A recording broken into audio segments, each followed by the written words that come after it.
everyone. Welcome to the Booze and Boobs podcast. I'm Rachel. And I'm Katrina. Thanks for joining us today as we talk about some of our favorite horror movies. We created this podcast as a way to give women more of a voice in horror. Men dominate most industries, especially film and television. And that also goes for podcasts. We'll focus on female characters, motivations, or just expectations placed on women in horror, even if the situation is happening to a man. We're excited you're here and we hope you love it. Now let's get to today's movie.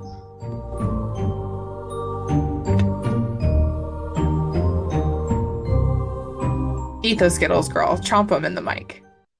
I want to hear them. She muted herself.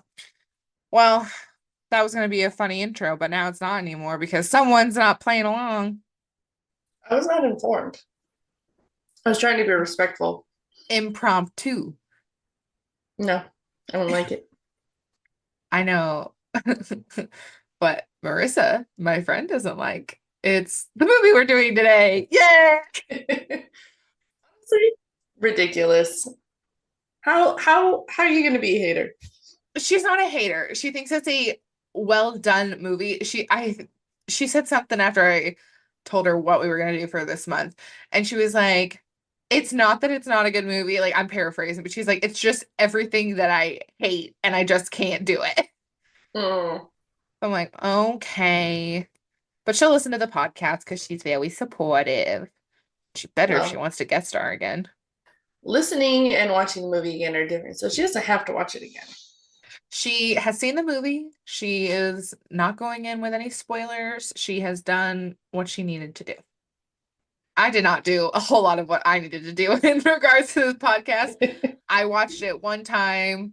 Oh, I've seen the movie a few times, but for this, I watched it one time while I was mostly on my phone because I was having a bad day and I was mad. And then I didn't take any notes. I have some thoughts in my head, but that's it. That's all you need. I don't know. We take turns on who like does what, I feel like, and that's fine with me. Like, I feel like I haven't done notes for the past like 2 or 3 of these, and you did. So it works out. Yeah, I got really high and did the Insidious notes, which I thought were very, very funny. Maybe on our Patreon, we should just screenshot the notes that we take and just post them, and they'll be like, there you go. The making of. We'll just give them a link to our spreadsheet for a small fee of $100. Yeah. I mean, we already have 20 episodes. I mean, that's $5 a sheet. Yeah. The value increases when we record more. Anyway, what movie are we doing today? We're doing Barbarian, of course. Of course. Of course not like we I are. couldn't read it in front of me on the screen. If you listened to our previous episode, you would know that we are doing Barbarian because we chose it at the last minute at the end of the last episode. So if you haven't listened to it, go do that. That was a really good plug for the last episode. I guess my brain goes to, if you clicked on this episode and you read it, you know what movie we're talking about. I guess that's fair. You're welcome. You're here. We appreciate you. Thank you. That's not me you. As everyone else. No, I'm everyone else. Oh, I'm the voice of the listener. Oh, duh. Like, I'm not thanking you, Rachel. What's that? Ain't nobody here to see you, Otis. That's one of my favorite things. I love a good meme. Okay, let's talk about this movie. This movie's crazy. And I think this is a really good movie for our podcast specifically based on the themes and what our like point of view is. So I think it's good. Why don't you start? Because I don't want to. No pressure. So we are covering Barbarian 2022, which for some reason doesn't have any hard copies of the movie anywhere. We were trying to find somewhere to stream it, and I was like, oh, maybe the library would have it. No, there's no DVDs. What the hell? What era are we in now? That's what I want to know. Anyway, the director is Zach Krieger. And the notable actors are Georgina Campbell. She is Tess. Bill Skarsgård. Did I say that right? You did. Oh, Good look at me job. go. I'm great. As Keith, our lovable Keith. Justin Long as AJ. And Matthew Patrick Davis is the mother. And Richard Blake is Frank. Gross. He did a great job, but gross. Yeah, you're too Um, good. Get out. yeah, I don't like it. I'm like, this seems too comfortable for him.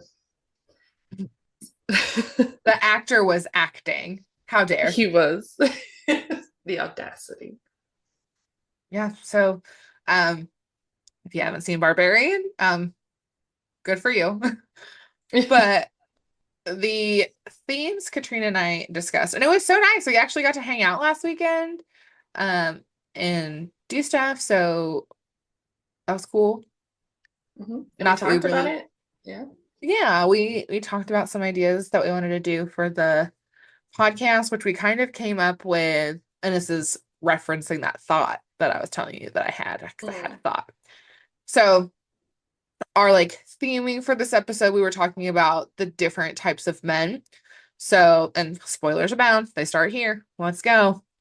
There are men who are bad and they know it. There are good men who are just as good as they can be. And there are men who are bad, but they've deluded themselves and twisted their thinking to where they're not really a part of the problem.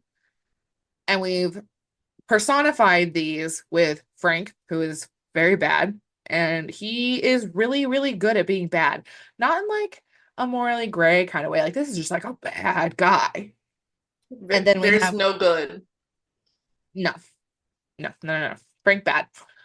Then there's Keith, who is a pretty, all around just good guy. He's trying to do the right thing. He's being good.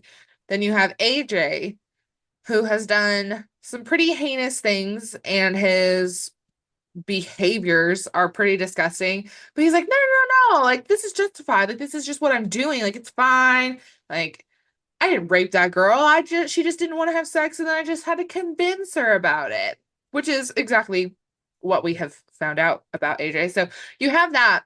But then I also raise you a fourth type of man who I would say is like the homeless guy in the movie, who is a good guy and just trying to do the good thing.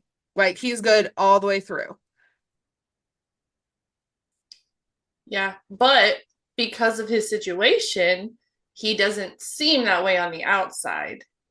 Kind of like these other ones have like their outside exterior to be like, we're all good. You just don't know we're bad. And it's Mm-mm. kind of like the flip where the homeless guy is good, but people judge him because of his situation that they assume he's bad. Yeah. I I mean, like it. he's not a perfect character because he is a man running up on a woman saying, "Hey, little girl," Yeah. which is very scary. But see, and this is where I hate the miscommunication trope. He's like, "Get out of that house," but he's not like, "There's a murderer in there." Yeah, you can say get out, you shouldn't be there, rather than, hey, there's really scary things in the basement that are gonna kill you. Leave a note. I don't know, write a thing on the porch in charcoal or something. Get I thought you were out. gonna say it in blood. Monsters. No. I'm trying to be more realistic here. I'm not gonna cut. Hello, I have so much blood inside me. Just make a little message. I feel like I would pass out by the time I got to like the GE, because like whenever I get pricked to like give blood or something like that, if I look at it, I'm like,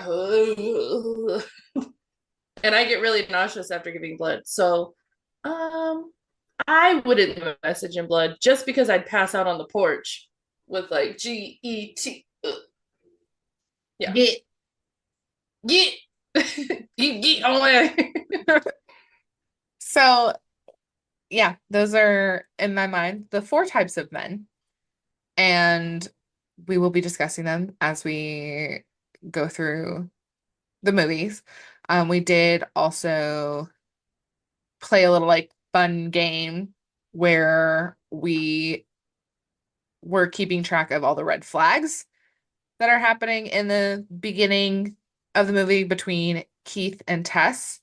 And then I was just watching a video on someone else's, take on this movie, and they had some really good points, so I want to reference those as well when we get there. But let's go. Barbarian. Woo. So to summarize, Tess is going to Detroit for a job interview. She books an Airbnb, arrives late in the night when it's storming. When she gets there, it turns out another person, Keith, has already booked it as well. So the Airbnb was double booked. She confirms it. In this confirmation, they flirt, they get a little friendly. And I'm like, oh, it's like a romance novel, which you talked about, that someone like spliced the movie into be like a romance. Yeah, someone just like made like a fan edit trailer that's like, if Barbarian is a rom-com, and it's like, oh, a mishap with technology brings a man and a woman together to stay at this Airbnb. But it's like actually like they've edited it as a real rom-com. Like it's not like, but then it turns bad.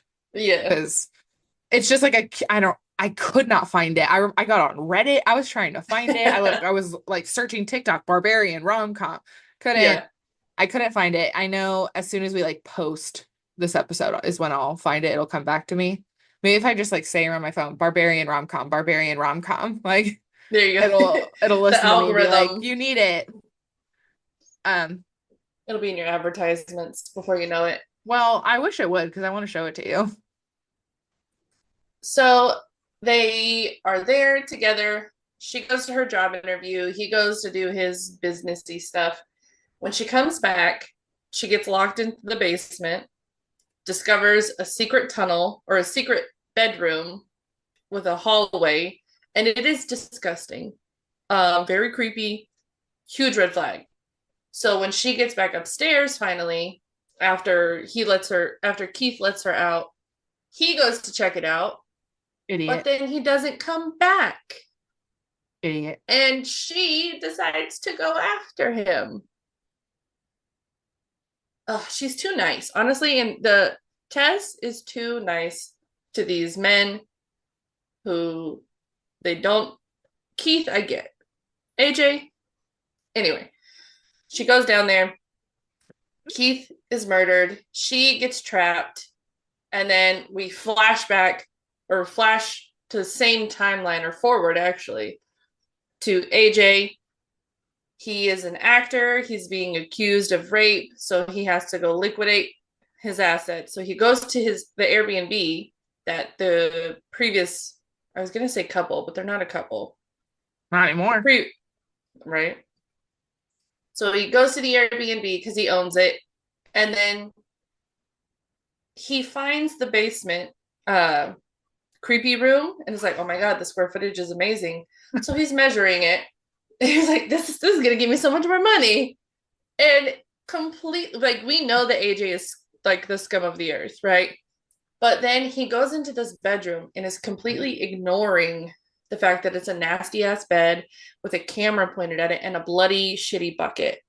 Like, he's completely unfazed that he found this. Then he finds the tunnel with the measuring tape. He gets stuck in the tunnel. Tess makes it out, and then she tries to save him. AJ shoots her, and then at the end of this, I didn't even mention the mother. So in this tunnel, waiting for it. I'm like, there's something down there. I'm spiraling at this point. So should I start over? I don't even know anymore. Definitely not. Okay. Keep going. I want to see where this goes. Anyway. Everything you're saying is correct. It is, but it's all mess. Like, my brain is like a web. And I'm pulling on the wrong strings. Anyway. Keith is murdered by the mother, which is a deformed woman in the tunnel. That at this point we don't know is due to incest, but we will learn that later. AJ gets taken by the mother. Tess escapes. And in her escape, she's going to try and save AJ. AJ gets loose finds Frank, who is a disgusting human being, worse than AJ, by If all you can means. believe it. Literally the worst of the worst. And because he knows he's caught, he knows that people are going to know his dirty little secret. He What's his kills dirty little himself. secret? What's his dirty little secret?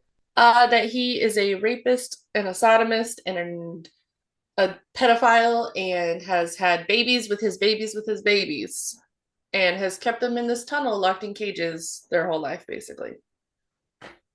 You forgot kidnapper, but I'll let that one Oh, go. yeah, he also kidnaps women and he has VHS recordings of all of them. So, kind of like Peach Fuzz. Hey, But Peach Fuzz those is a are love murderer. stories. Those are love stories. Uh, Peach Fuzz is delusional, though. I'll give him that. He doesn't know he's bad, or does he know he's bad? That's another topic for another day. Um, AJ makes it out, shoots Tess, thinking it's the mother, and then I'm gonna save you. I'm gonna save you. Takes her. They find the homeless guy.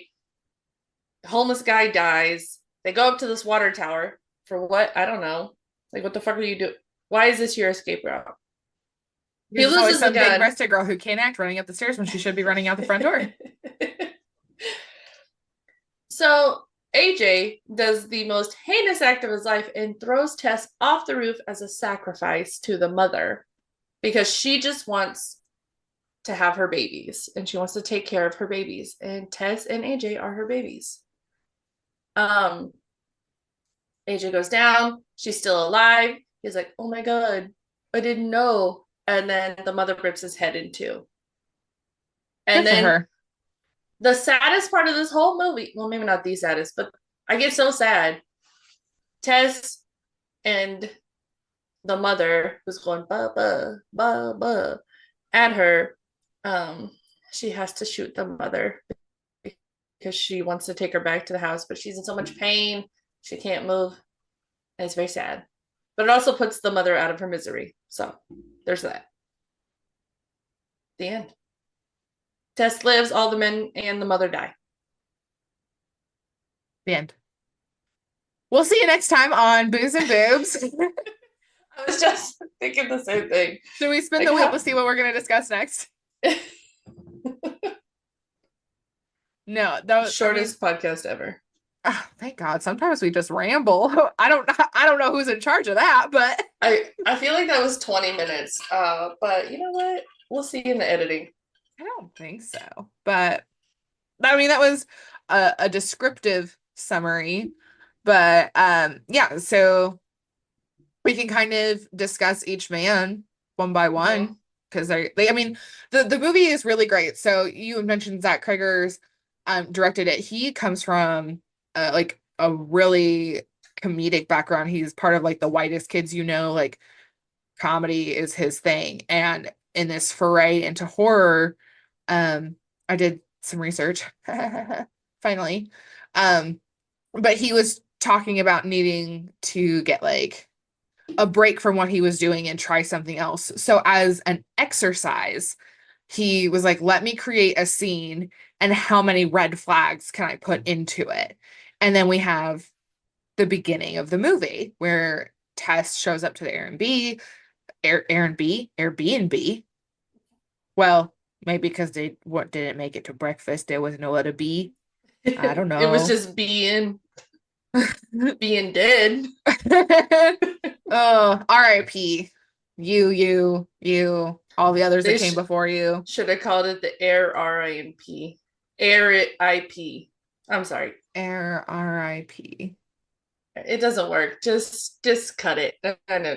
Next. Every time you tell me to cut something, it makes me want to keep it in more because I'm like, here we are. Here's our personality. We're crazy. But yeah, so Tess shows up. She is trying to get in the little key lock box, finally gets in. There's no key. She's banging on the door. She's trying to call, whatever booking site she used. Because I think one is Airbnb, one, I think in the movie it's like Home Away or something like that. Like effectively, the two sites posted the listing and they both booked on separate sites. So Keith is like, hello, who are you? And she's like, this is my Airbnb. And he's like, it's my Airbnb. But then they discovered they show each other's reservations because Tessa is freaked out and confused and scared and doing everything right that a woman should be doing. They even have a conversation a little later about how if the roles had been reversed and Tess had been there before Keith got there, she's like, hell no, would I let you in? Absolutely not. You probably would have come in anyway because you're a man and men just get to make all their messes and not worry about anything, but women have to be careful. So, I mean, the movie is hitting you over the head with what this is about. Like, this isn't a monster movie. This isn't a home invasion movie. This is men suck. And the fact that it was written by a man, damn it. But they took it seriously because it was written by a man. Women have been writing this shit for years and we never get any credit. I'm mad. Tell him. I just did. He's still mad though. Oh, yeah, I mean, the problem's not fixed.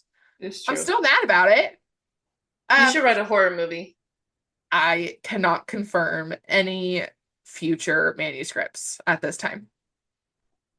Should we go over the red flags that Teth comes across? Like, I I want a nap. What is his name? Keith. No. Oh, that was you combining Tess and Keith? I guess so. I don't know. I thought oh my god, hold on, what's his name? The boxer that bit somebody. Muhammad Ali. Oh, the Mike boxer Tyson. I didn't know Mike Tyson was invited on our podcast. What I love about it is you're like, hold on, I need to pull out this reference so I can make my joke. I was and like, then, and then you're just, here's the joke. And the whole time I'm like, what's his fucking name? Like, you're laughing and I'm like, what is this boxer's name so I can say this? Now kiss. You might be pregnant now. Oh my god. I would love to do the movie Split sometime. We should. Oh man. Was I talking about this? I think she hasn't seen Split. I saw Split first, then I saw Unbreakable, and then I've seen Glass. Yeah, I think I did Split and then Glass and then Unbreakable. What's the last one? Glass. Oh, so Split, Unbreakable, Glass is what I watched. Okay, yeah, that's literally what I just said. Thank you. Yeah, you're welcome. I don't know what order. I just know I went 2, 1, 3. I don't know the names. That's literally what I just said, but thanks. I feel like you don't need the first one to watch Split, though. No, you don't. It could be a standalone. Well, I mean, yeah, and that's, I mean, it came out, I think Unbreakable came out in like 2000, maybe 2001, something like that. Which is really great. I enjoyed that movie a lot. But like when I was 8 years old, I wasn't watching that. So when I saw Split, it was at the time when I was watching that. And then they had the end, and it's like, oh, this is like a franchise thing, like a tie-in. I was like, okay, I'm interested. Let me go back. And then Glass came out. And I think that that's really brilliant. I would love in 20 years to, well, no, I don't want to be here in 20 years, but I would love some time, if time was going to pass that I had to be here for, to be able to like weave in a story as well as I think that all flowed. So yeah, because I think Yuri tried watching Glass and she was super confused because she was like, why is this chick in a zoo? Why does this matter? Who is this dude? Like, and I'm like, you have to watch the first ones so you can watch the last one. Do you think like she could imagine watching Breaking Dawn without watching New Moon first? Hell no, you got to know what's going on. She just saw it on like a streaming service and was like, okay. Had no idea that there were 2 prior movies to it. Okay, to the red flags. These are the red flags that I was I gonna say, listed. here I am. I share a podcast with a red flag. What color of flag am I? What color flag are you? I think I'm beige. I'm a beige flag. Neutral. Am I a red flag? I don't think you'd be a red. Man, I think you're a yellow flag, honestly. I think it's You're just like like, warning. Warning. Proceed with caution. With an exclamation point on it. Like, hold on. Are you it's like sure you want to proceed? it's like alert. Here's the waiver you have to sign. Yeah. You'll be safe. You just won't come out the same. Yeah. You will be different. Can you handle a joke? Yes or no? Stop it. I swear to God, I just heard a door opening. It is the middle of the day. I cannot do this lipstick face demon thing coming at me anymore. Oh, yesterday I sent Rachel a Snapchat because my niece and I were watching The Nun, and I sent her a Snapchat of it was a dark hallway with like the nun way, way in the back, and I didn't even zoom in. And like that was my like, oh look what I'm watching kind of thing, right? And Rachel yells at me, "What the fuck is wrong with you?" I'm like, bro, you couldn't even see her face. Yes, I can. That's an iconic shot. The Warrens hallway with Valak at the end of it after everything I've told you about what that bitch has done to me. I And you're just didn't like, send her face. it wasn't her back. You couldn't see it. It was so tiny. It's her. It's all of her. It's not like Medusa where I'd have to gaze upon her and then I turn to stone. She's scary all the time. Rachel is very easily scared, guys. And I don't know what we're doing hosting a horror podcast because Rachel gets so scared that she cries. Well, that's not very And she's nice thing about to to cry. say. She's about to cry right now, guys. I am not. What's her lying face? You can't see it, but I see it. Now she's wiping her eyes because she's crying. I just used eye drops earlier because I've got allergies. Shut That's up. a that's all. But now we are about to run out of time. Why don't you talk about this movie? Damn. I tried. I did it for like 10 minutes. Did you not hear it just a little bit ago? No, I spaced out. Okay. Well, here are my red flags. Number one, no key in the Brunette. lock. She's so. We're not doing this again. Like we're not again. Rachel's a hater, guys. Number one, Rachel, be quiet. Number two, there no. Number one was there's no key in the lockbox. Bad Airbnb host. Number two, when she realizes that, she looks around. There are no other street lights, and you can tell that it looks completely abandoned in the neighborhood. Number three, there's a man in her Airbnb. What else do you need? Anybody? Anybody? No. I'd sleep in my car. There you have it. Number four, Keith was being, in my opinion, he was being like overtly nice to like offset the creepiness of the situation, I think, which is a good thing. But also it's like if you put it on too heavy, it's almost like it's fake. Well, and that's kind of one thing, like I was kind of breaking some stuff down. So it's like, what are all of the things that he's doing? He's saying, hey, you can come in, you can sleep here because it's a mix up. Oh, I know it's a weird situation. Let me make you tea. There's food here. What do you need? Like, let me go back out in the rain and get your bags. Like, let me have access to your vehicle. I'll carry your stuff for you. Like, all of these things, like, honestly, like if we were just two women talking, which we are, but if we were just talking and we were like, I want a man who will, be chivalrous. I can't even say the word because it's such a foreign concept to me. But it's just like, someone who will be supportive, proactive, someone who is generous and considerate. Keith Mhm. is all of those things, but it's such an odd situation. And we as women are absolutely conditioned that, because, like, even if I try and believe you that you're just being a good guy, you're going to turn it in my face. So I have to Yeah. be hyper vigilant for my own safety. She goes to the bathroom, she's locking the doors. Um, like every room she goes in by herself, she locks the door behind her. She kind of inspects like his hygiene bag that was in the bathroom that she went in, and Mhm. she's like, okay, well, like it kind of does really look like he was He's just just a staying here. guy who was staying here. And then Like she checks his wallet, takes a photo of it. I'm like, thank God. Cause like and think like his name matches his wallet, which matches the like confirmation page and all that stuff. So like he seems legit, but at the end of the day, he's a if man. she were to yeah, he's a stranger, he's a man, and she's alone. Like, Well, and that's yeah. one thing too. It's like when she pulls up to the house, she's ignoring these calls from a Marcus.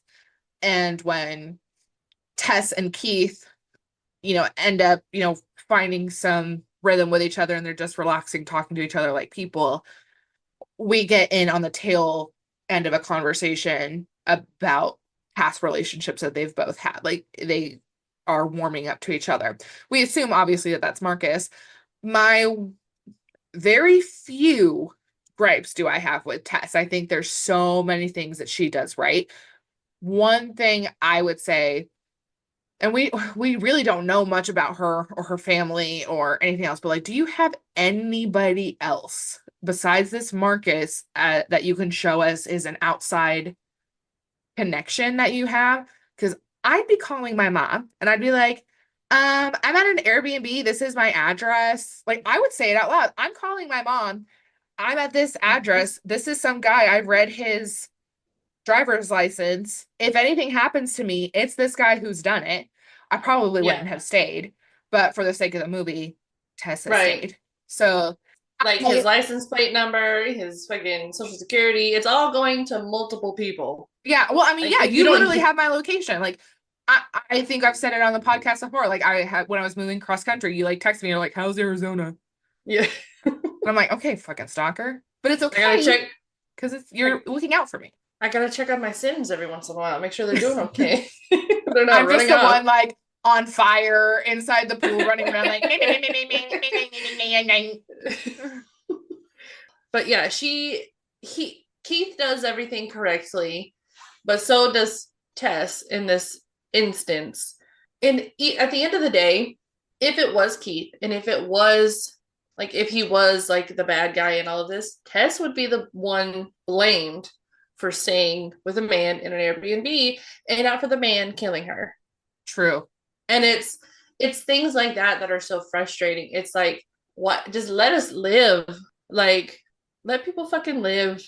Well, and that's all we're asking for. And I have seen this clip before, but it's Priyanka Chopra, who I hate to introduce as Nick Jonas's wife because she is a successful actor and an activist in her own right, but people will recognize her name. So see, there's the fucking patriarchy at work. I was like, hey, this is her affiliation.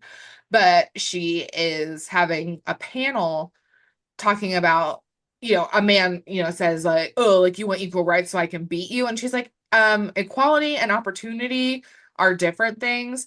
It's the fact that it's not, I have kids and a job. It's not so we can physically abuse each other. It's the fact that when I am in a position of power, no one's like, oh, you got that far for a woman. It's like Mhm. we have always, since the dawn of time, we have always been business women. We're juggling so many things all the time. We're multitaskers. We have been forced to adapt. So, oh, mom's a better cook than dad. Well, does dad practice? Does dad try Mhm. anything? Does dad get better at the laundry? Does he practice folding clothes? Like, we're not born knowing how to do these things. we just have been forced to do them, so we become good at them, but boys just got to make messes and sit on the couch while the women are cleaning in the kitchen. So like what you were saying, even about like, even if Keith was just a good guy and Tess was a good girl, like, and they were just doing whatever, it's still the point of the movie is that the fucking patriarchy is gonna kill you anyway. Yep. So And even though at the end of all of this, like the mother killed Keith, yes, the mother killed AJ, the mother killed the homeless man. Why is the mother like that? It's because Frank abused all of these women and children, abused children who had children who he then abused and had another child and then abused. Generations of abuse and neglect created the mother. And when you think about it, like the true barbarian of this movie is Frank, in my Mhm. opinion. Well, and I think that So, that's an interesting thing too to discuss, like the title just being Barbarian, because not barbarians. it's a barbarian culture, it's a barbarian man, like a barbaric, disgusting, ugh, that has like that butterfly effect into everything that's going on now. Mm-hmm. He is the root cause. So really what we're trying to say is men ain't shit. There are more red flags if you didn't suspect. Yeah. We like to go on tangents as well, if you did not know. If this is your first episode, welcome. This is another tangent. Um, but I think, yes, Keith being overly gentleman-y is a red flag just because it feels like he's trying too hard. And for what? Like, what do you want? Because we're conditioned that if men do something for you, they expect something in return, Mhm. which is not how it should be. Like, if you're at a bar and a man buys you a drink, you don't owe him anything. He offered that. That's his choice. Just because a man pays for a date doesn't mean you got to sleep with him either. I wish you would have told me that when I was 22. I don't think you wanted to hear that at 22. No. So yeah, it's one of those things where it's like it has to be explicitly told to women that like, listen, you don't owe him anything. And even after you hear it a couple times, you're like, yeah, but no. Ugh, You get yeah. to a point in your life where you're like, I don't owe anybody any shit, period. Like I don't owe anybody anything. And I think that's just maturity or bitterness creeping in at your old age, our old age, but who knows? I think you can't have maturity without the bitterness. Like you have to know. And unfortunately, there are lessons that you have to learn. I mean, that sucks, but like, Mm-hmm. yeah, I mean, the me now and the me 10 years ago, I was talking about this with Marissa. I was like, I said something about like 25-year-old me. It's like, I'm kind of scared of that girl. Like, she was bold, she did crazy stuff. I guess I said something about she was working late.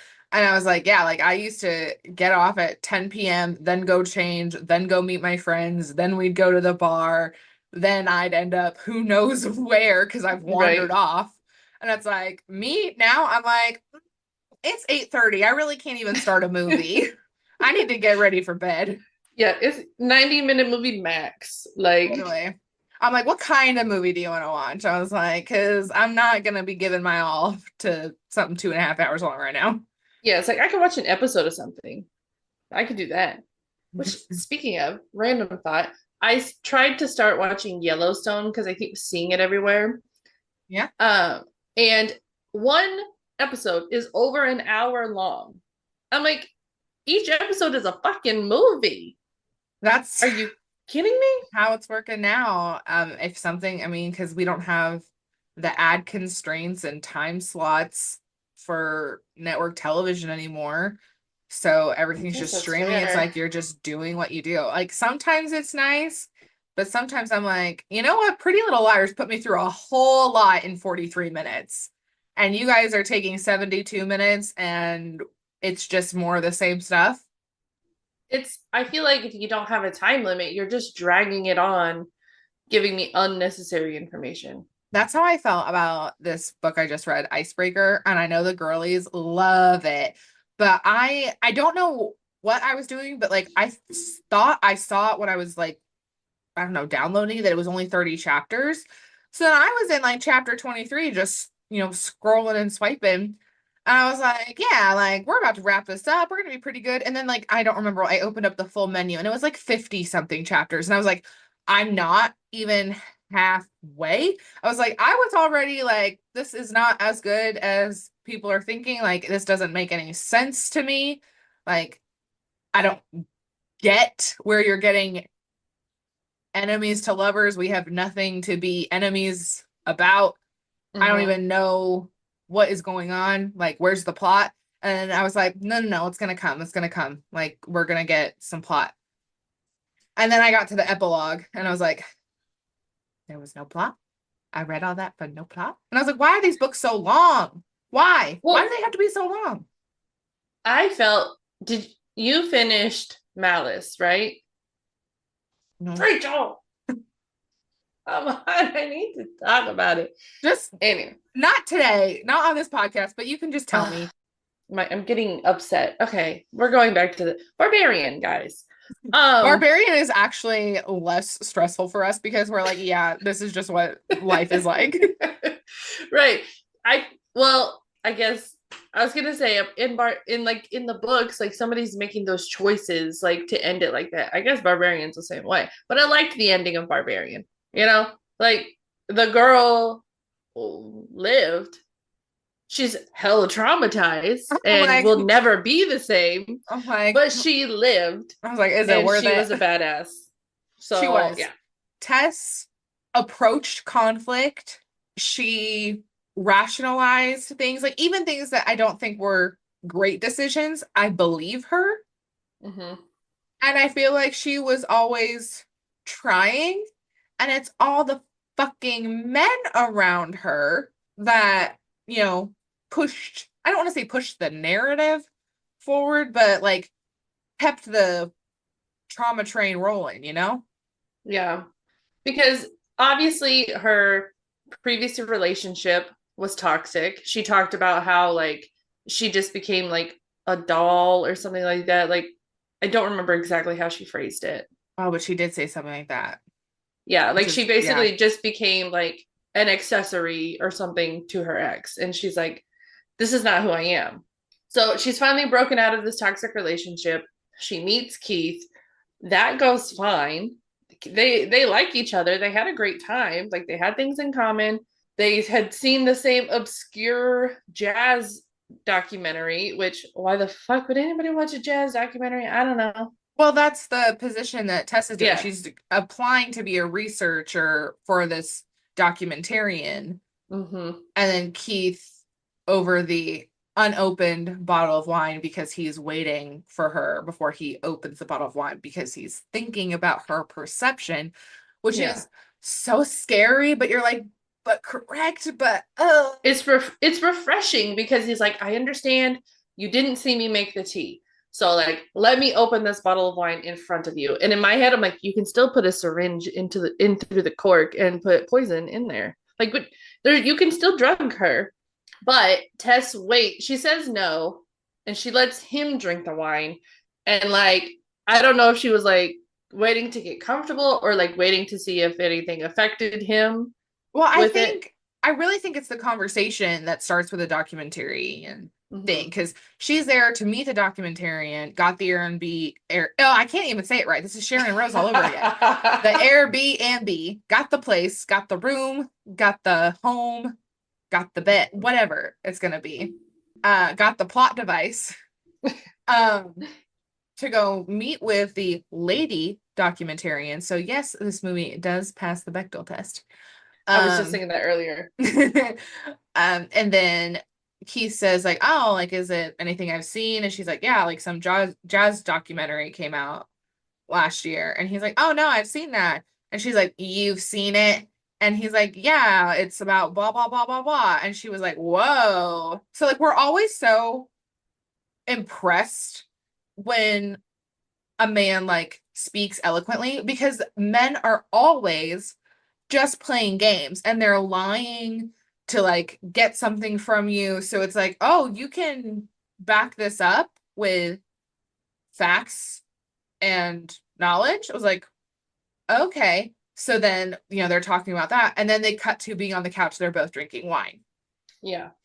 So she was able to get comfortable and actually have like full discussions and conversations with things. And we learned that Keith has, had his heart broken because Tess talks about how like men just rip, basically, like rip women's hearts out, like, and feel nothing. And he is like, trust me, girls can rip too.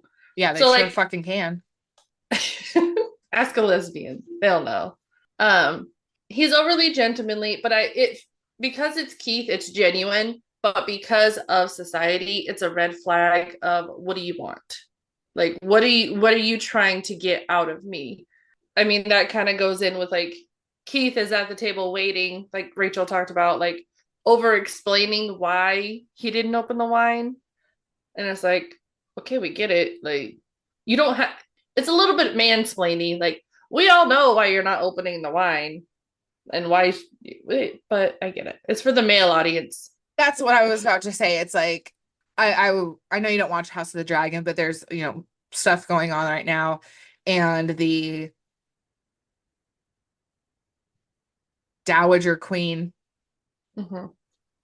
her son, the king, is out of commission because he's been hurt in battle. And the council is talking about like, well, who can lead in his stead? And she stands up and she's like, well, when my husband, the king, was sick, I ran the country. I can do it now for my son. And then they're all like, no, no, no, no, no, no, no, no, no. We can't let a woman lead because the whole reason we're starting this war is because we wouldn't let the daughter be the heir. And you put your son as the heir, even though she's older and the king named her. Well, now we can't have you. And then there's this beautiful scene where she just like sits back in the chair after all of the men there are like, nope, not you, lady. And she's like aghast that this patriarchal society that she thought she was doing all of the work for, that they would pick her, didn't pick her. Don't be a pick me girl because they will never pick you. They'll never pick you. But it's in this episode that it's like they literally have to say it so explicitly because people don't understand what's going on. So what you're talking about with the male audience is like Keith has to like have the dialogue to say this stuff because men are like, oh, I just didn't think about opening it. I hate Yeah, I they're hate so much. stupid. I always tell my Well, mom when I'm trying to like convert her into feminism because she is a feminist because she has a job and votes, but she's like, I don't need feminism. I just do my own thing. I'm like, okay, but that's another topic. But I'm always like, she's like, feminists hate men. And I'm like, no, no, no, no, no.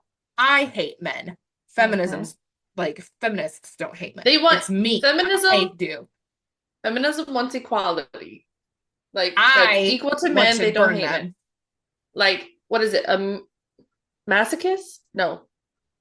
What's the word? It's the opposite. Misandrist. Misandrist, not masochist. What if I'm both? More power to you. No, but a misandrist feels that men, like women, are better than men, and I feel like all women should be misandrist because all men are misogynistic. I which have is heard. which is equality at its finest, really. So, other than the man or the bear TikTok trend discussion, there's now a discussion about like men are not born leaders because like men typically will take like if you tell them what to do, they're more than happy to do it, but they don't want to have to think of what needs to be done. Like if you look in like just terms of like a household, well, you didn't tell me I needed to do the dishes. You didn't tell me I needed to take the trash out. She shouldn't have to tell you anything. But the woman is having to do the thinking, the logistics, how we're going to get there, how we're going to pay for it. Like women are the leaders and men just need to be told what to do. And I'm like, that's not a leader. That's why all the men That's an just can employee. be soldiers. Yeah. Yeah, good. A Go to war. soldier, Bye. an Leave me employee. alone. Do your duty. Do the hard labor. We'll lead the country. Yeah, get out. Bye. Anyway, we have really derailed. We have not even like we've summarized so people know what's going on in the movie. There's just so much that you can relate into the hellscape, which is our current society, Oh, it's so that bad. this 100-minute movie is just giving us hours and hours of think pieces. If you didn't want to hear a rant, you should not have clicked play on this podcast. I'm sorry. But if you want one, here's another. If it's one thing Rachel and I can do, it's talk shit. Okay. You got a Virgo, a Capricorn. You gave us some microphones. We hate everybody. Even you. I'm just kidding. Thanks for being here. Love you. Mean it. You're so special to us. You don't even understand. Your face with me. They can't see my face. It's fine. I'll just put it in the stories like with the eyes. Okay, moving on through the red flags before we get derailed again. I'll be quiet. It's really hard. It's hard. Okay, so next red flag. I can't do it. Rachel, shut up. I'm gonna mute. Oh, I can't mute you because I'm not the like Zoom person. Anyway, we see Tess finally gets into bed because the sheets are dry because she didn't want to, which fair, she didn't want to like use his dirty sheets and blankets. We have a fun moment of him showing her the duvet cover trick that he has. I thought that was a really cute moment. I loved it. My heart. Anyway, she falls asleep and in the middle of the night, she wakes up to a sound and then looks over and her door is open to her bedroom, which I don't think she locked it the first time because she got comfortable. She was having fun. No, she locked it. She did the first time? Yeah, after they say goodnight, he leaves and she does lock the door. Okay. Also, and this is just one thing that's gotten me. I was like, why is there only one bedroom in this house? I mean, it was built in like the 80s and 70s. Like, well, I mean, the previous timeline was in the 80s. We don't know when the house was built. But yeah, I'm just like, it's just a bedroom. I mean, it's like a decent house. Mm-hmm. Like there's like a large living room, dining room, there's bathroom, there's basement. So I mean, like there's space in the house. I just think as a house, why is there only one bedroom? Because that's not even a single family home. That's like a person. A single person. Yeah. The plot needed a one bedroom home. I don't know. There was only one bedroom, but they're not sleeping together. It's not it's not a rom-com. Dang it. You do see in the flashback when it's like 1980 that it's a very cookie cutter, like everybody's house looks the same kind of deal. I hate those neighborhoods. They drive me crazy. Anyway, not the point. She wakes up in the middle of the night, her door is open, and she can see Keith on the couch, like having a nightmare, making noises and stuff. So she wakes him up, like he's very much sleeping. Like he didn't open your door, but she wanted to ask him to make sure. And he's like, what the fuck? Why are you standing over me? That's fucking creepy. And she's like, did you open my door? He's like, no, I didn't fucking open your door. The hell? Anyway, they have that moment. Next morning, her alarm didn't go off. We have like when Tess is approaching Keith and he's like making his little noises, she like crosses across. She's going over the hallway area. Then as she passes and we see that basement door close, like down the hall behind her. So we're like, there's something in the house. Yeah. And the first time watching this, that part wasn't very noticeable. So I will say your first time watching through this, like you think Keith is the bad guy. Like he's a red herring, most definitely. And that's just the trauma. I don't know. We should have asked like a dude if they've watched this, like if they thought Keith was the bad guy or not, to see if like they saw the same red flags that we saw. I don't talk to men, but that would be a good idea. Yeah. Maybe, do we really want men's opinions? They're going to tell you anyway. That's fair. If you're a man, comment your opinion. We might read it. That was a little bit of a red flag for her. The next morning, her alarm clock doesn't go off. We know how that goes, Rachel. Oop. Oh, gotta go. Hey, we made that cruise. We did. We made the flight. Our bags made the flight. It was amazing. I just found Katrina said when she did the scene titles and everything that she put in some Taylor Swift references, but like, yeah, duh, here's one. I skimmed your notes, but yeah. Yay. Oh my God, this one's good. Emotional. Oh man, she is really, these are really good scene titles. Thanks. I tried. Oh my God, the last couple are really good. Okay. Yeah, okay. Well, I'm gonna go through these really quickly because I think that the scene titles are very important. I think that your Okay. work should be showcased. When Tess arrives at the beginning of the movie, scene title, When It Rains, It Pours. And then Pillow Talk is what takes us up until the point where we are now, is the end of this first night, and they've, you know, become friendly. Then we've got Love Letter, where Tess sees a note from Keith that he went to go do his thing. He's going to come back, leave the key in the lock thing. That way, if he comes back before her, that way he can get in the house. And then we got One Look, Dark Room, Meant Just for You. I can't even believe you pulled that out. Like, where did you find that? Google. Oh, Google. what I did don't you even know. Google to pull I out don't You know. Are in Love from 2014?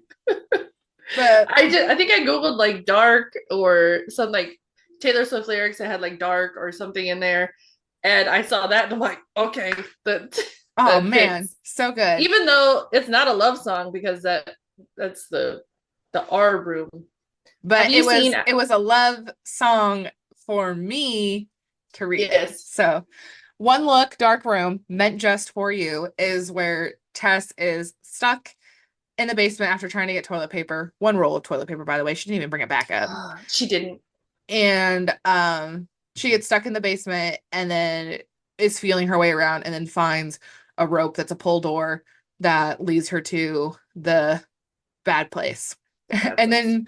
then she has gotten out because Keith has let her out. He came home. She got his attention from the basement window. He lets her out. She's like, "We gotta go. We gotta go." Like, there's a room, there's a camera, there's a bucket. Like, it's gross. And he's like physically blocking her way because he's like, "Whoa, what are you talking about? Like, I'm not just gonna leave because you found a room with a bed and a bucket." And I'm like, that's I found a room with a bed. That's enough. I Yeah. need to get the fuck out. You made it worse with camera and bucket. So work on, Yeah, I think who's she needed to driving? add some adjectives to that, like shitty blood bucket and a nasty sheetless stained mattress and an old ass camera angled at the bed.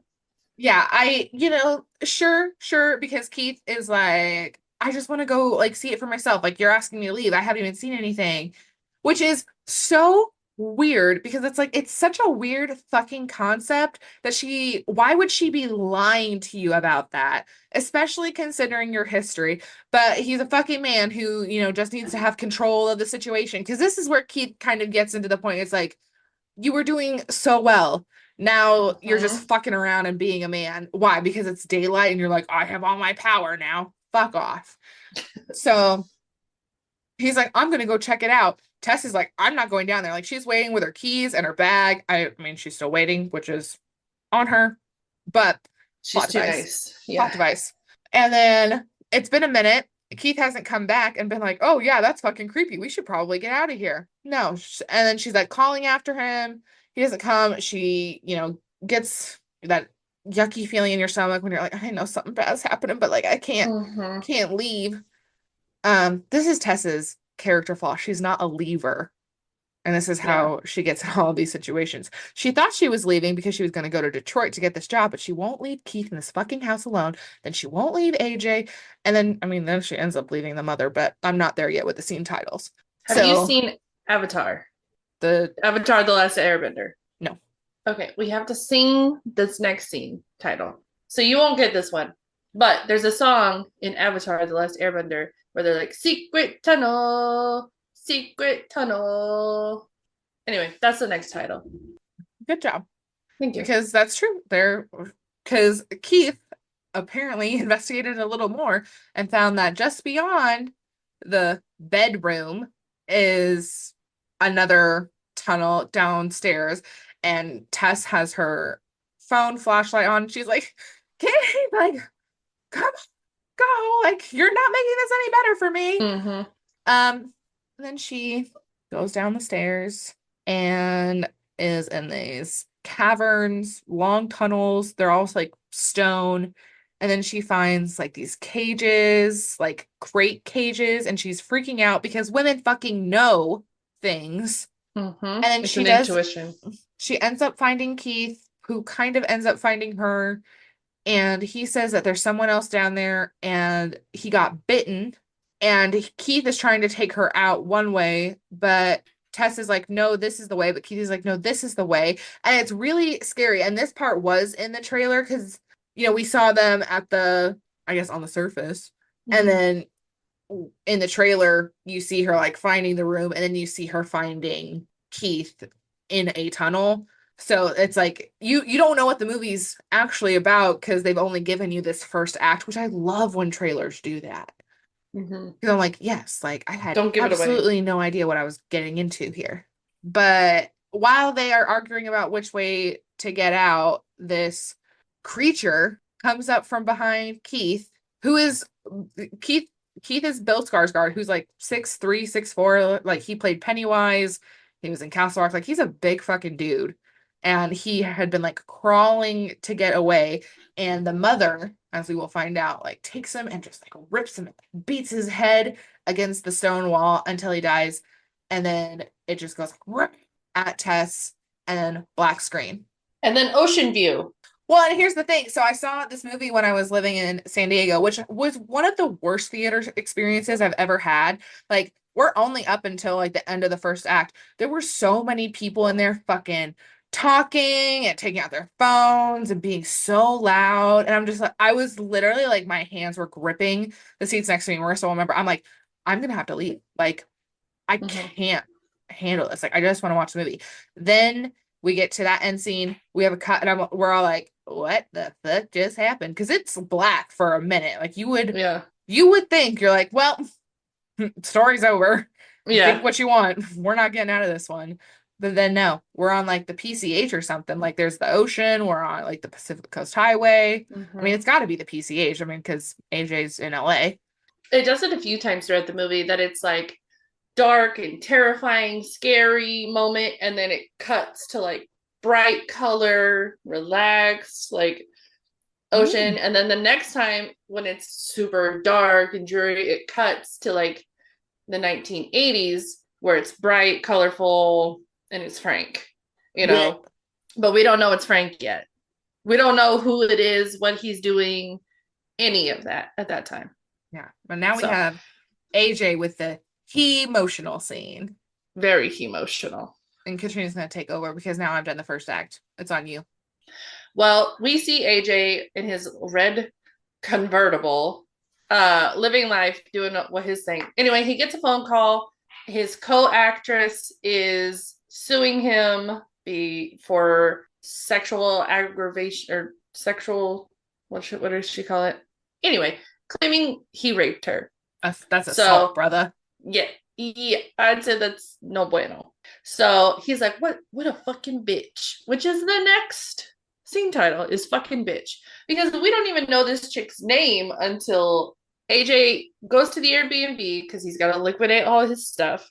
And then he gets drunk, talks to his friend, says, yeah, well, she didn't want it at first, but trust me, by the end, she wanted it. Like she said, she didn't say no, but she didn't say yeah. Anyway, Well, he had so to yeah, he had to like coerce her into it. yeah, because AJ has, in his mind, not fled California, and Mm-hmm. he's just gone home to see what he can do about getting some money because his agency is dropping him, and his financial advisor is dropping him because they don't want to be associated with his Allegations. allegations. So he's like, well, I need to get some money. I have this Airbnb. I'm gonna go there and try and figure my shit out. But did you know that the friend that he's talking to when they go out to the bar is the director? That's a little cameo. Really? Hmm. So Oh, it's just nice. like it's a static shot where you just see a bar. We just see this one guy with like mostly his backside turned to the camera. The guys are just talking, and it's his friend, but I'm just gonna call him Zach because that's the guy. He's like, like what happened? Like, I'm your friend. Like, you can tell me, like, what's going on. And we learn because AJ's been like vehemently denying, I didn't rape her. I didn't rape her. I didn't rape her. And he's like, well, I mean, it's not like I'm gonna rape you, girl. Which Yeah. is which is what men think is rape. They don't think, and that's the whole I can't get into it. We know rape's bad, AJ's bad. He doesn't think he's bad, but he's bad. Oh, he Yeah. makes me mad. If you have to convince someone to have sex with you, Well, and it's like Fill in the blank. I think if you're just ending up going quiet while it's happening, like that's Well, and okay. it's such like men don't realize like Well, women they are do. afraid. Well, no, men don't realize that women are afraid to say no explicitly and firmly for safety reasons. Also, they work together. He's probably like the main star on this pilot that they just did for this series. She's afraid of like upsetting him because he probably has more pull and it's anyway, if you're a woman, you know what we're talking about. Yeah. So good for Anyway, Megan for calling him yes, out that's her and name. suing him. Good for Megan. AJ goes home when he's drunk. Oh, because he is staying at this Airbnb and then he sees luggage and stuff that's still there. He calls the property It's management like, company yeah, and he's like, what the fuck is going on? And they're like, no one stayed there in like 2 weeks. And he's like, you haven't had any cleaners come? And they're like, cleaners come before the next guest. And he's like, well, how would I know if someone trashed the place? And she's like, well, is it trash? And I'm like, bad property management company. Good for her for talking shit to AJ because we hate him. yeah. Two I things think can be true.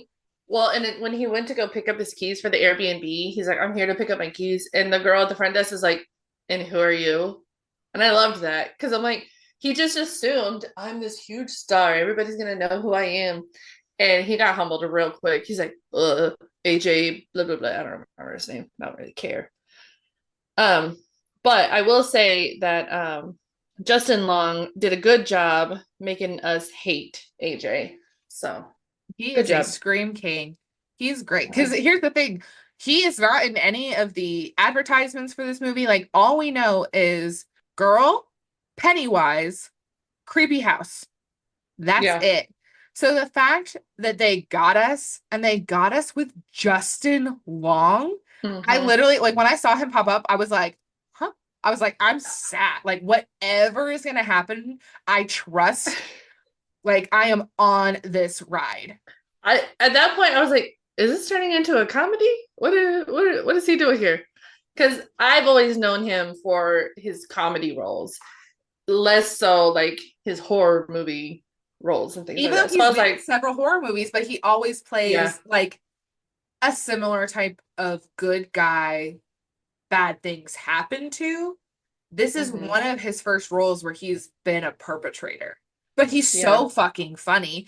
And that's like, I think when you have a horror movie from someone with a comedic background, I mean, that's what we get before AJ, starts inspecting the tunnels because, oh, look at all the square footage.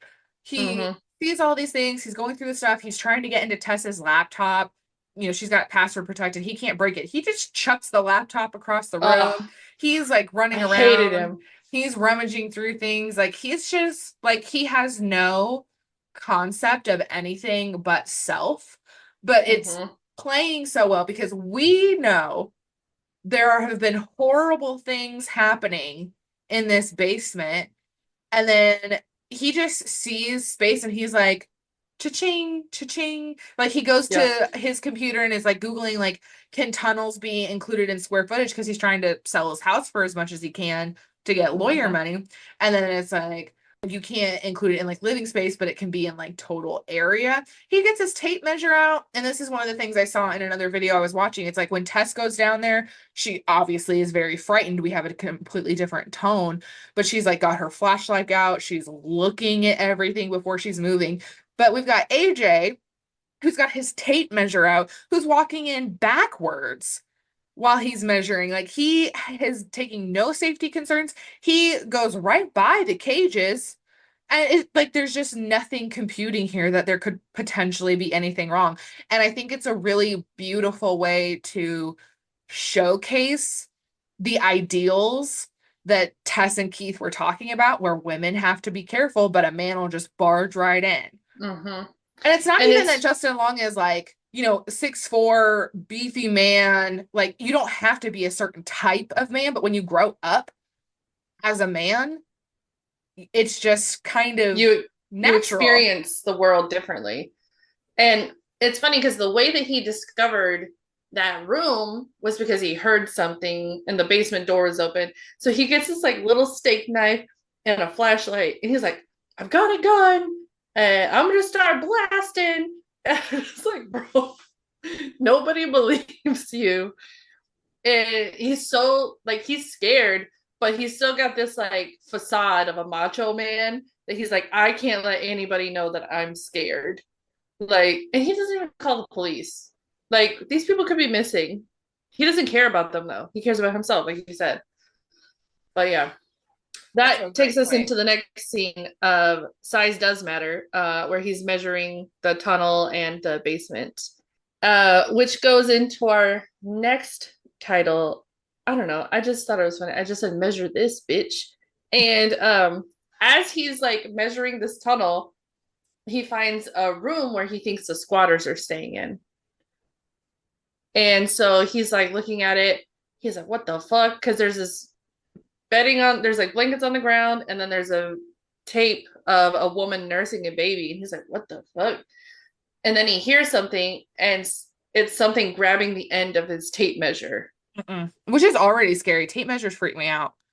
I had it. This kid cut his tendon in his hand because one kid like ripped it out of his hand in high school, and I was ever since I'm like, I can't do it. No, I like go like this. even I'll for drop it. holding I'll the go, side and the back, I'm like, it's like when it like connects back, I'm like, I just drop it. I'm like, you can just have it. Honestly, I go like this and go, and I throw it. Like I can't do it. See, that's smart. We're women. We're Yeah, like, yeah. we're not messing with that. It's taking people's tendons. Anyway, back to the movie. Back to After the this, movie. We're still, well, I mean, we got sidetracked talking about the tape measure, so we missed the fact that now AJ's tape measure gets rattled and like pulled into the dark, and then he sees the mother. He sees someone, he doesn't really know what it is, and starts running, where he then falls and then sees her up close, is like, oh shit, runs faster, falls into the hole where he finds Tess, and she like tries to like calm him down and be like, bro, chill. You gotta, I understand it's hard at this moment for him to like be chill, but read the fucking room. oh, but it's so great when we see Tess alive and the white blouse she had been wearing is all dirty. Like she's looking rank. I mean, we know it's been 2 weeks. Yeah, it's been weeks, long time. So she's obviously been eating something, which we will learn in a minute. But once he falls in and sees Tess, it cuts. Like it's these high intensity, like adrenaline, like, oh my God, what the fuck is it? And then it's like birds chirping, and now it's 1982, and the grass is perfectly manicured and green, and we're seeing a flashback of the current house and the neighborhood when it was thriving. I felt like 1982 was kind of a Taylor Swift reference, so that's why I put it in there. Because like 1989 almost, but not quite. Okay. Well, I appreciate you thinking of that. I see 1982 and I think of my brother and I'm like, again, a man. Yeah. So first time seeing this, we don't know who this man is. At this point, we know Tess, Keith, and AJ. Like, and that's really about it. Like there aren't that many other characters in this movie. So we just see a random man in his 40s, 50s. People back then always looked older than what they were. But he's not like Tom Cruise, who is like in his late 50s, but like is getting around. Like this is like he's a rough 45. And he's just a Joe Smo. He's like skinny, tall, and he gets into his car, and we hear it's like Reagan in Ronald Reagan. So we know it's the 80s during Reagan's era, whatever we want to call it. But he goes to the store, he's buying plastic sheets, diapers, and he mentions that, oh, the baby's not here yet, and it's going to be a home birth. Who's he mentioning all this to? He's talking to the store associate. I don't know. She's helping him try to find some stuff. And she's overly helpful because she's so excited because, like, oh my God, you're going to have a baby. And women are just more helpful than they need to be. Like Tess, who is more helpful than she needs to be. She gives him the diapers, the wipes, this VHS tape about caring for a baby, which we have already seen, which is a little bit of a tie to the video of the nursing baby and this. It is the But same video. yeah, but your brain doesn't always make that connection right away. Oh, maybe It, your brain. it didn't. It didn't in mine. Maybe your brain doesn't. I was trying to figure out who the fuck this dude was. I'm like, who are these people? You just introduced them. Like, I was just in a hole in a tunnel, and now I'm 40 years earlier in a store. Like, my brain's still trying to figure some stuff out. Okay. Anyway, after Frank leaves the store, he puts his stuff in his car, and then we see him watching a woman. And then as she leaves, he leaves. So we're like, oh, this is weird. She pulls into her house. He gets out of his car. He parks like half a block away around the corner so he can't be seen. Puts on puts on a onesie. No, it's like a mechanic's jumpsuit kind of thing. This is Carlos. This man looks nothing like a Carlos. No. And later on, when he goes to talk to his fucking neighbor, he's still wearing the Carlos suit, and he knows his name is Frank. What is the deal? People don't pay attention. They don't want to cause waves with other people. They don't. Frank pretends to be like an employee checking the water or the gas. I don't know. He makes his way to her bathroom saying, oh, I need to check stuff. There's an outage. Unlocks the window and then says, sorry for the intrusion. No, the fuck you're not. And then he goes home so that he could set himself up for later. What a bitch. Well, yeah, and that's it. Like, because he just comes home, he talks to his neighbor who's like, hey, I want to tell you before you see it, we're putting a sign up. We're leaving the neighborhood. My wife wants to get out of here because the whole neighborhood's going to hell. Mm-hmm. When Frank's like, I'm not going nowhere. Yeah, because they're like, you should get out too. And he's like, I'm staying. This is my house. And well, like, yep, he's staying there for sure. But it's just one of those things because the neighborhood in the current timeline, like, it is dilapidated. Like, I can't believe some of these walls are still standing, like the whole state of it. And it's so bad. How this is like the only house that's fine, which obviously it has an owner with a property management company who's doing something about it, but like, this is just a decrepit place. So, like, sure, the neighborhood is going to hell because we know about it, but it's like, come on, can you guys have some pride in your city and rehabilitate some of these things? Because then maybe your homeless person wouldn't have lived at the water tower for 15 years. They could have had a house because men and the patriarchy are ruining everything. So people can't even have homes, but the homes that are out there are already trash. I'm taking my earbuds out. I'm turning this microphone off. I gotta leave. Take 10. No, because when Tess went to her interview, the lady was like, oh, where are you staying? And she said Brighton or whatever the name of the town is. Brightmoor. And she was like, yeah. And she's like, oh, you shouldn't be there. 100% serious. And she's like, oh, no, it's fine. And she's like, no, you really shouldn't be there. And when Tess gets home, that's when the homeless man chases her. I'm like, those two things coinciding with each other, should have told you, get the fuck out. Well, yeah, but I mean, at that point, she should have gotten in her car and left, but she didn't because she was already on the pathway of getting into the house. But then after Tess called the cops and the cops wouldn't come, she's like, well, I'm not leaving because I don't know where this other man is. And the fact that man left, like, he was so concerned running down the street to be like, don't be in that house, but he left her. Like, that would have been a perfect time to be like, hey, I know I'm crazy pants. Like, you don't know me, but let me just tell you there's some crazy stuff going on there. Call the cops and get out of here. Well, and that's the other thing that's happened. It happens 2 or 3 times that she tries to contact the police and the police won't come out, B, won't listen to her and think she's some crazy person. Like, we'll get there in just a minute, but like, if the police aren't responding to the area you're in, you know it's a really bad area. Well, they said that they didn't have any available units. That's to a cop go. out. Well, They could have at least been like, oh, we don't have any available units. It'll be another 30 minutes. Like, well, stay yes, but tight. I'm just The saying 911 operator was not they didn't phased. say they're not responding to the area. They said they don't have available units. I'm like, bitch, find one. How about you Find get in a one. cop car and come out here, huh? You don't want me. Well, But actually, maybe you do want me coming when down there. I will get Yeah. shit done. Rachel's scary.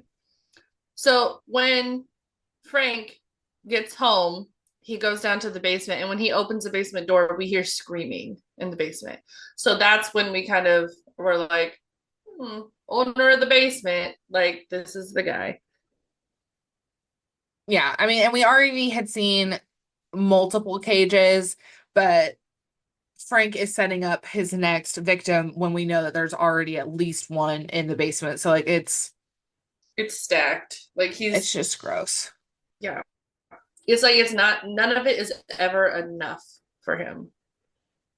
That is a really So good point. Yeah. Thank you. So we go back to current day, and this is fell down a hellhole. I don't know. I just ran out of ideas at this point. For scene titles. But Tess is trying to explain to AJ that, like, you need to be calm, because if you're upset, she'll get upset. If mom is not happy, nobody's happy, okay? Now that you're saying that though, that's really interesting because Tess has been here for a couple weeks. She has gotten into whatever the routine is that you have to do to stay alive. AJ just got here. He's freaking out. He's just encountered a monster and is stuck in a hole. He has no idea what's going on. But it is so funny that now Tess, the woman, gets to tell the man to calm down. Yeah, like, you're being too emotional right now. Like, you're being too emotional. Yeah, get your emotions in check, okay? Yeah, do we have some big feelings? Oh, I'm so sorry. Shove it down, like the rest of us. God damn it. Not me, ever. So this part was so gross. But the mother, so basically they're in a hole in this tunnel that has a metal, like, gate on top of it. So, like, the mother can, like, lay on this metal gate and, like, put her arm down through the hole, and she puts this giant old ass baby bottle down there to, like, feed them. AJ's disgusted. He won't take it. And Tess says she just wants you to be her baby. And he's like, no, fuck that. So she offers it to Tess. Tess starts drinking from it, and she's, mother is happy. You can just keep mother happy. But then he wouldn't do it. So the mother literally jumps down, grabs AJ, and just, oh, this is when she goes up in his face. It's like, bah, bah, bah, bah. That's all she can say. Takes him to the nursery to do what nurseries are made for, I guess. Nurse. And it's so gross. But it's a little bit ironic because he's literally being having charges against him for rape. And he's so upset and disgusted when this woman is trying to force breastfeed him. Like, he's like fighting. Yeah. Like, he's fighting her. He's so angry. And I'm like, you get it, but you don't get it because it's happening to you now. And so my God, yes. So it's a little bit of karma, honestly, in my opinion. So Tess escapes while he's getting nursed. But she ends up making a noise with the tape measure. So the mother starts chasing her. And in that moment, AJ is able to run in the opposite direction and where he finds a door. But Tess gets out, barely, and the homeless man helps her out of the basement glass window and, like, pulls her out. And he's like, you shouldn't be in there. And because we see mother, like, in the window and then go back. So, like, he also sees her and he's not even shocked. Like, he knows. He knew this whole time. Like that. Yeah. And, like, she wouldn't go in the sunlight, which I guess it probably hurts her eyes and stuff like that. Like, if you've lived in a darkness in a basement your whole life, or I guess a tunnel, like you're going to adapt. Yeah, that makes sense. So Because that she's is not kind of one of leaving the during the things that it's day. like, the homeless man pulls Tess out and the mother is like lurching there, but yeah, she retreats. And I always thought she was retreating because like she has another baby down there. But I think that that's a really good point that she like only is active at night. Yeah, because he mentions like she'll be out tonight. Like she comes out all the time. Don't be out here when it turns dark. And so instead of Tess just leaving, she tries to call the police. They think she's crazy. They think she's on drugs. They go back to the house and he's like, "We're not breaking in. You don't have a key? It looks like you broke in," like blah blah blah. And they have a shooting and so they leave. Oh my gosh. Yeah, it And is. it's so frustrating.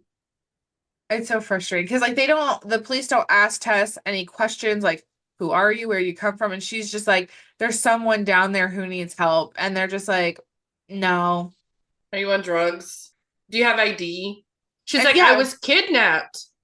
she's like, no, I don't have any ID. And it's not that because it's not like she's like, my name is Tess, whatever. I came here. I don't even know what day it is.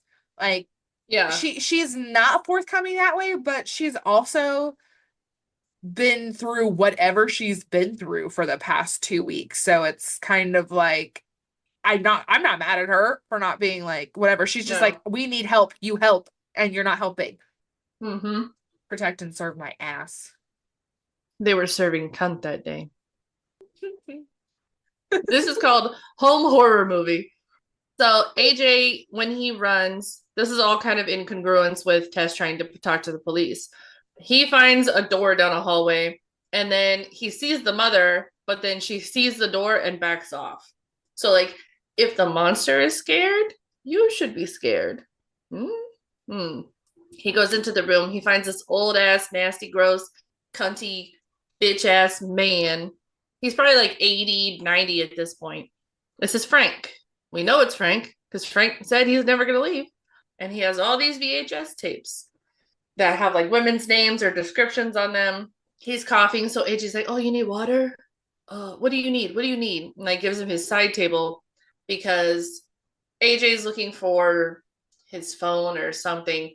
And then he sees the VHS player and he pushes in the VHS and it starts playing and we hear a woman screaming. And AJ looks at Frank like he's a disgusting monster. He's like, "What the fuck is wrong with you? I'm gonna call the police. Or before that, he said, "I'm gonna get you help." He thinks that Frank is trapped. He's not.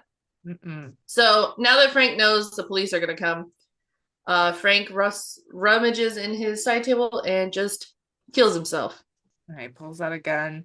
AJ thinks he's gonna shoot him, and then Frank Mm-hmm. just hit himself. And honestly, he should have done that earlier and saved everyone a lot of pain, and then we would have no plot for this movie. But he did it so fast too. Like it's like he also thought that AJ would succeed. But also what's gonna happen to that man? Like he's already in a tunnel, like and he only has his movies to watch. Like it's not like he was living a happy life anyway. Like it's like Yeah. how so sure the mother has been like I don't like is Frank sustaining off her breast milk? Like what's Well, going on? I just had a thought. I think maybe she's leaving at night to go get stuff for Frank to sustain them. Because, like, what does she eat? You know?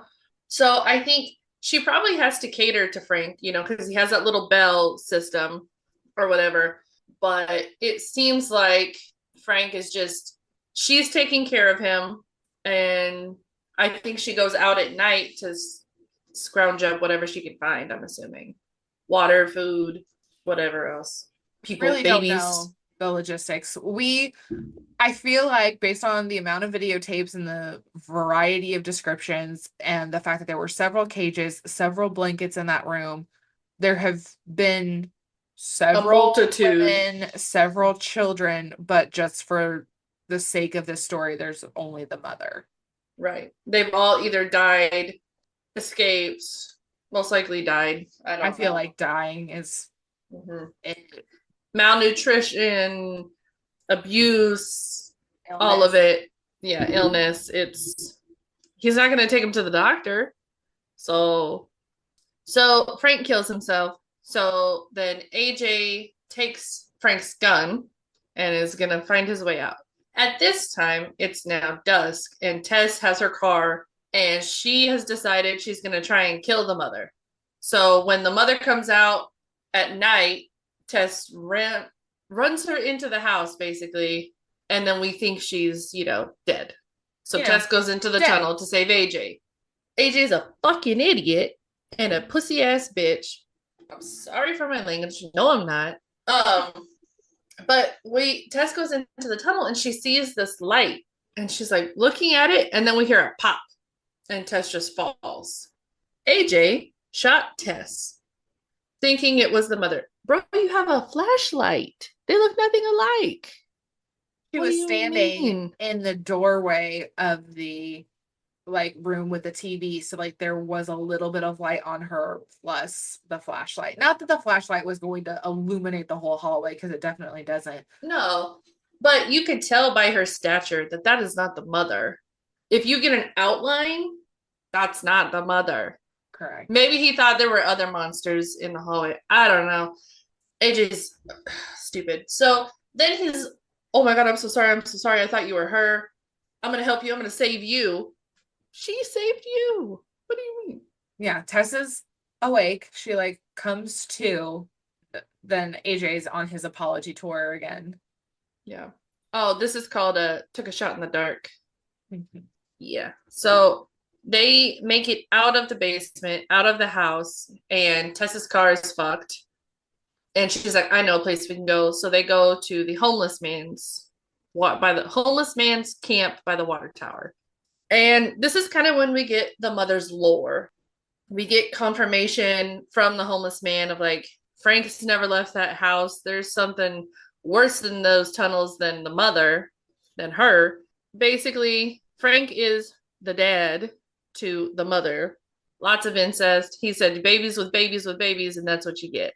I don't know how many generations of incest you have to get that level of deformity. I mean, it's only been 40 years. So this is one of the things that Katrina and I were talking about. So assuming this line started from I guess we don't know how long Frank has been doing this. Right. If he started at 20. But I feel like because we were shown him hunting a woman, that just leads me to believe it is likely her child. But if it's some crazy lady who's been living there for 40 years, and 40 years is the last time since the flashback, we have no idea. We're just seeing a blip in time of this cycle of abuse. Part of me is thinking, because the homeless man said she's been there for the past 40 years. I'm wondering if she's the baby that was had. Maybe. Because she could be 40. She could be 40. That's what I'm going with. My theory is that she is the baby that Frank was shopping for in the store. Going with it. I don't know if it's true. I mean, that's probably the only thing that makes sense in comparison to this specific flashback. Why are we seeing Frank doing these things versus maybe that's why the woman was screaming? She was giving birth? Probably. She was probably in labor. Yeah. Because she's not an old woman. She's not 70 or anything like that. And she's not young, 20. 40 would probably be an apt age for her. Yeah, that makes sense. And we don't know how long he's been doing this before. So he's obviously a seasoned babies on babies on babies. It's well, so I mean, how many babies? It's kind of reminds me of this family in Game of Thrones where this guy was sleeping with all of his daughters to breed more daughters. If he had sons, he'd get rid of them, which was all really gross, of course. But it's to think of how far off of I don't know, your lineage thing would you have to be to have a creature like this. So it's you sleep with one woman, then you're sleeping with your daughter, but then are you sleeping with your granddaughter? That's what it sounds like. It's awfully disgusting. Yeah, it's all yucky. They get the lore of the mother, and we start AJ starts to have a conscience at one point, being like, I might be a bad person. And I'm like, oh my God, he had an epiphany. Look at him. Growth, right? Not for long. Yeah, because he's But talking about like I need to make amends, like I have done these things, like I need to think about others. And it's yeah, like not relevant, but it's relevant to us with AJ. And it's kind of one of those things that's like you think that you have come out of this situation. So you're like, okay, what am I gonna do now? right. Where does my life go at this point? Yeah, and Tess and AJ are talking about like, we need to get to a hospital. We gotta get out of here. And the homeless man, he's just like, you're not leaving anywhere tonight. And Tess is like, I thought you said it was safe out here. And then the homeless man, signs his own Oh my death gosh. warrant. He's like, yeah, that lady, I've been here 15 years. She's never come here. She literally just busts through the wall, like right behind him, rips the homeless man's arm off, and beats him to death with it.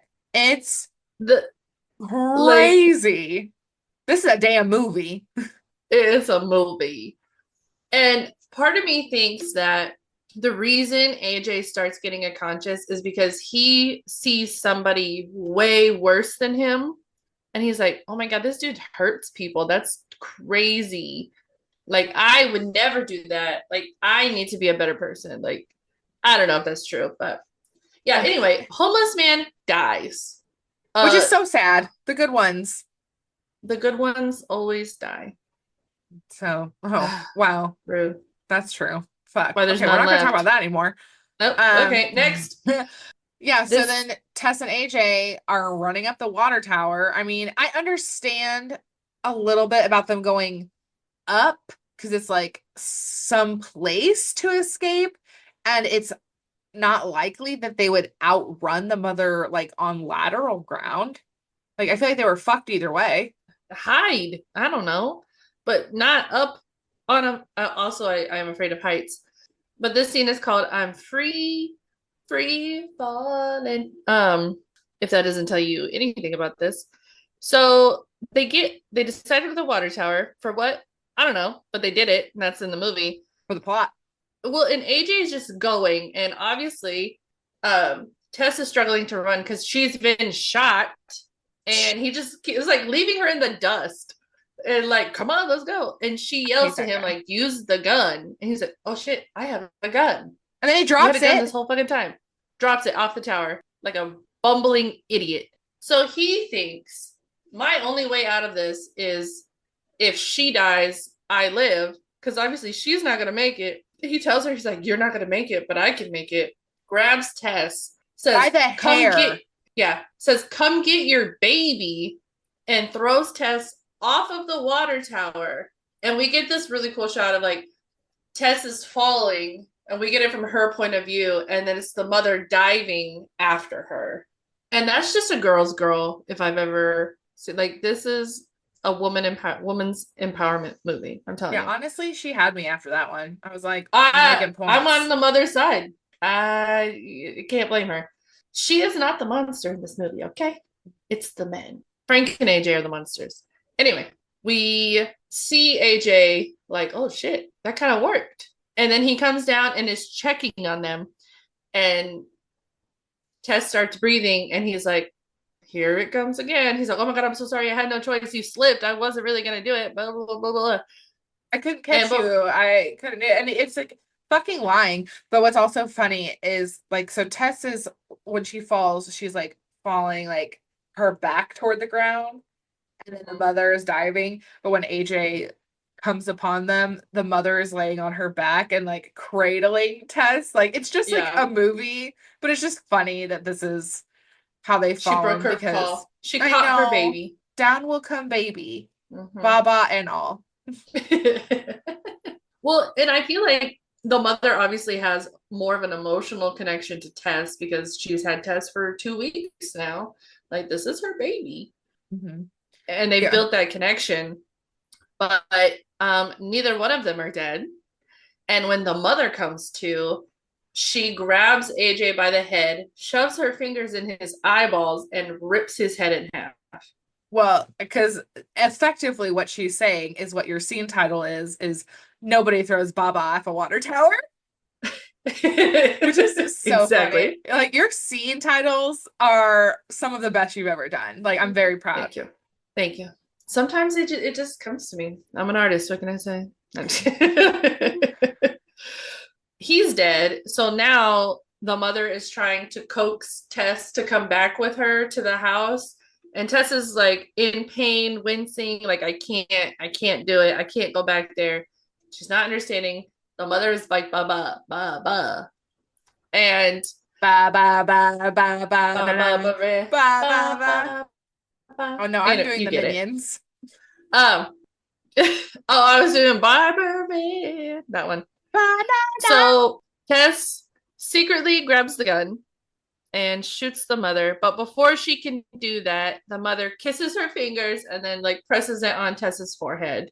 Then she's dead, and Tess walks away to the song "Be My Baby."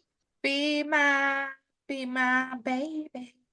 Yeah. So I mean, what we've learned about this movie is men ain't shit, and a mother's love should conquer all. Also, go Tess. A mother's sacrifice. So that's Barbarian. And we only have a couple minutes left to figure out what our next movie is going to be, so we got to rush. Is August still summer? It's not fall yet, right? Correct. August is summer. So maybe we just look at summer horror movies. Jaws, there's that. Fuck off. Texas Chainsaw Massacre, Friday the 13th, Us, Piranha, Cheerleader Camp. That's kind of a schooly one. I've never seen it though. I mean, yeah. I don't know. We have less than a minute. You pick. Yeah. Pause the Zoom. I don't know. Count the votes. Thank you guys for listening. We hope that you enjoyed our episode, and we look forward to hearing from you. Find us on Twitter or Instagram to request a movie or even just to discuss your thoughts at Booze and Boobs. Or send us an email, boozeandboobs@gmail.com. Yeah, and we're working on turning this into a thing. So if you can please follow us on Patreon, our account there is Booze and Boobs also. And what are some of the benefits to joining our Patreon? Oh, Katrina, I am so glad that you asked. As a patron, you will get early release episodes, bloopers, mini episodes where we showcase scenes from the movies that we're talking about, or just conversations that we're having that we had to cut from our recording. All that and more. And they're fun tiers. You can be an A cup, a C cup, or you can join the Triple D Plus group like us. We truly appreciate your support, and we look forward to growing our following to create more content for listeners like you. So we'll see you next time, or else. Yeah, let's end it with a threat.